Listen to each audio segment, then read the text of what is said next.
안녕하세요. 대한민국 조선부터 방산 또 에너지 관련된 업종을 담당하는 멘토 황대근입니다.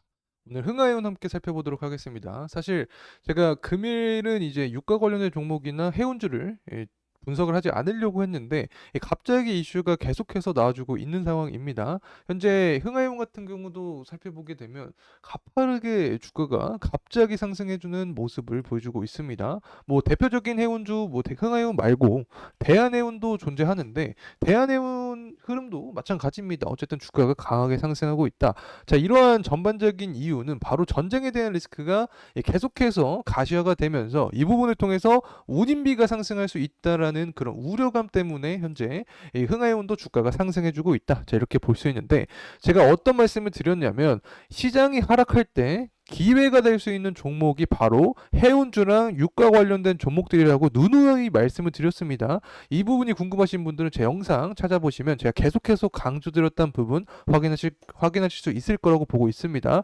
어쨌든 현재 코스피 코스닥 모두 시장이 좀 강하게 하락을 해주고 있는 상황에서 수급 자체가 해운주나 유가 관련된 종목으로 들어오고 있는 상태다. 자, 이렇게 볼 수 있습니다. 현재 관련된 내용도 보게 되면 이 이스라엘이 이란을 공격하겠다라는 이슈가 계속해서 나와주고 있습니다. 미사일 공격을 해주고 있는 상황이죠. 또 이 실시간 라이브를 보게 되더라도 확인을 할 수 있습니다. 현재 이스라엘과 이란의 전쟁이 계속해서 진행이 될 수밖에 없는 사실을 보도를 통해서 뉴스가 나오고 있는 상황인데 제가 이전 영상을 통해서도 설명을 드렸었죠. 이스라엘의 우방국이 바로 미국이다. 그래서 미국은 이스라엘을 도와줄 확률이 높고 이란을 제재할 확률이 높다라고 말씀을 드렸는데 이 미국이 이스라엘은 가만히 냅두고 이란만 계속 제재를 하니까 지금같이 미사일을 이렇게 발사하는 사태가 나타나는 겁니다. 어쨌든 이러한 세계적인 동향을 보더라도 아직까지 이 전쟁에 대한 리스크는 중장기적으로 흘러갈 가능성이 높다는 점 다시 한번 말씀을 드립니다. 자, 그렇다면 이러한 상황에서 해운주들은 또 어떠한 수혜를 받을 수 있을까? 제가 누누하게 말씀을 드렸던 부분이 있죠. 자, 이란과 이스라엘의 전쟁이 장기화된다라고 하면은 호르무즈 해협이 봉쇄가 될 수 있습니다. 그리고 관련된 주변 해협이 굉장히 많은 상황인데 이 부분에 있어서 봉쇄가 된다고 하면 운임비가 상승할 수밖에 없게 되는 거죠. 운임비가 상승하게 되면 관련된 직접적인 수혜주로서 해운주들의 주가가 상승할 수밖에 없게 됩니다. 지난 역사적인 패턴을 봐서도 똑같습니다. 지금까지 유가가 상승했던 이 시기가 다 존재를 하고 있습니다. 23년 하반기부터 24년 계속해서 상승을 해줬는데 사실 이 부분에 주목할 게 아니라 이 해운주들은 전쟁을 살펴봐야 됩니다. 사실은 직접적이 아니라 좀 더 깊게 생각을 해보면 뭐 항공주들도 마찬가지고 해운주들도 유가가 비용으로 자리 잡히기 때문에 보통은 하락을 하면 해운주들에게는 좋습니다. 하지만 이렇게 유가가 상승할 때 해운주들이 주가가 상승할 수 있었던 이유들은 바로 이 전쟁에 대한 리스크가 부각이 되면서 상승한 겁니다. 다시 말하면 운임비가 유가보다 더 직접적인 영향을 준다. 자, 이렇게 볼 수 있는 거죠. 그래서 지금부터 계속해서 전쟁에 대한 리스크가 부각이 되면 될수록 유가 관련된 종목들에서 수급이 조금씩 해운주로 넘어올 확률이 높아집니다. 그러면 흥하해운도 계속해서 단기적인 모멘텀을 이어서 향후 방향성을 봤을 때도 중장기적인 흐름세를 이어갈 확률이 높아지는 거죠. 자, 어쨌든 흥하해운도 여태까지의 흐름세를 봤을 때 전쟁에 대한 리스크가 부각이 되면 될수록 관련된 수혜를 받을 수밖에 없다. 이렇게 말씀드립니다. 자, 이 부분은 유가 관련된 이야기 때문에 넘어가도록 하고 어쨌든 이스라엘 이란이 전쟁이 계속되고 있는 상황에서 처음에 사실 이스라엘이 먼저 공격을 했죠.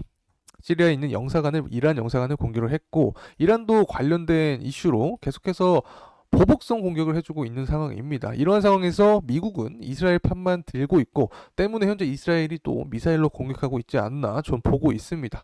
그래서 앞으로 미국이 또 어떻게 대응할지에 따라서 전쟁에 대한 향방성이 또 바뀔 수 있겠죠. 그래서 이러한 정세적인 부분은 제가 추후 영상을 통해서 계속해서 말씀을 드릴 예정에 있으니까 구독과 좋아요 꼭 부탁드리고 영상 끝까지 시청해 주시면 감사하겠습니다. 어쨌든 이 부분은 중장기적으로 이끌어갈 수밖에 없다. 그 이유는 제가 바로 정치적인 측면과 연관시켰습니다. 11월에 미국 대선이 있는데 이 대선 전까지는 지지율 싸움을 할 확률이 굉장히 높다라고 설명을 드렸고 이때 바로 전쟁 리스크를 부각할 확률이 높다라고 설명을 드렸습니다. 그렇게 되면 이 전쟁 리스크가 부각이 되면서 당연히 주변에 있는 해협까지 이 중단될 확률이 높아지는 거죠. 대표적으로 호르몬 취업 가져왔는데 호르몬 취업이 중단되면 어쨌든 운임비가 상승할 확률이 높아지는 거기 때문에 해운주가 유가 관련된 종목 다음에 수혜주로서 떠올 수 있다는 점 말씀드립니다. 자, 그래서 이 부분 계속 연장선입니다. 옆에 쿠웨이트도 있고, 뭐, 바레인도 있고, 뭐, 유가 관련된, 원유 관련된 종목들이 상승하고 나서 그 뒤에 계속해서 전쟁이 이어진다라고 하면은 해운주들이 수혜를 입을 수 있다는 점 다시 한번 말씀드립니다. 자, 이 부분 넘어가도록 하고, 뭐, 최근에 사실 EU가 이란을 제재하겠다라는 이슈가 존재를 했었습니다. 당연히 EU 입장에서는 이 호르무 취업 자체가 유럽과 아시아를 잇는 연결고리이기 때문에 만약에 중장기적으로 이끌어 가게 되면 이 구간이 없어지는 거죠. 그래서 EU는 계속해서 이 제재를 하겠다라는 이야기를 했던 건데 지금 이 부분을 거의 뭐 무시하고 이스라엘이 이란을 또 공격을 하고 있는 상태입니다. 다시 해석을 해보면은 유럽연합은 뭐 생각하지 않고 미국만 믿고 가고 있는 거죠. 그래서 앞으로 이 부분이 장기화된다라고 하면은 당연히 운임비의 상승을 유발할 수밖에 없다. 자, 이렇게 말씀을 드립니다. 자, 이제 가격적인 흐름세 살펴보려고 합니다.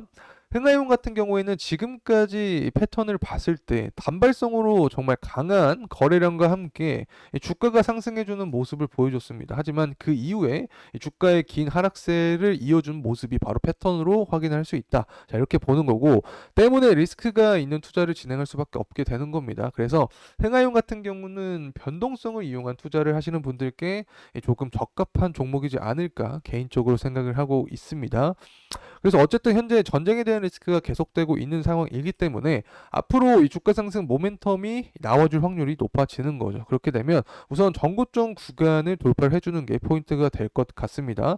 사실 이 구간들을 돌파해주면 위에 구간은 더 강하게 열릴 수밖에 없기 때문에 항상 전고점 구간을 돌파해주는지 자, 이 부분에 대한 여부가 중요하다라는 점 말씀을 드립니다.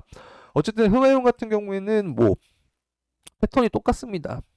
유가 관련된 종목들에게 수급이 쏠리고 나서 그 뒤에 시장이 계속해서 하락하면 디커플링 현상으로 해운주에게 추가적인 수급이 들어올 수 있다. 이렇게 설명을 드리고 최근에 미국의 뭐 볼티모어 이 다리가 붕괴가 되었죠. 그래서 그 지리 자체가 자동차를 가장 많이 운반하는 구역입니다. 그래서 이 부분도 운임비에 차질이 생기지 않을까라는 이슈가 나왔었는데 현재는 가장 큰 이슈가 어쨌든 전쟁을 통해서 전반적으로 운임비의 상승이니까 앞으로 흥하이온에 대한 수급이 계속해서 쏠릴 확률이 높다 이렇게 생각을 하고 있습니다.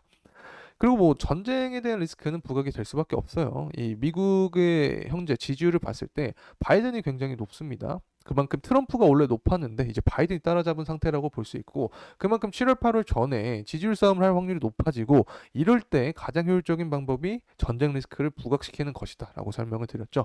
어쨌든 전쟁 리스크가 부각이 되면 운임비가 상승할 확률이 굉장히 높아진다. 그러면 흥하이온도 주가 상승 모멘텀이 나올 수 있다는 점 다시 한번 말씀을 드립니다. 이 추후 정세적인 분위기와 또 운임 관련된 이야기는 제가 차후 영상을 통해서 디테일한 부분 계속해서 설명을 드리도록 할 테니까 구독과 좋아요 꼭 부탁드리고 앞으로도 영상 계속해서 시청해 주시면 감사하겠습니다.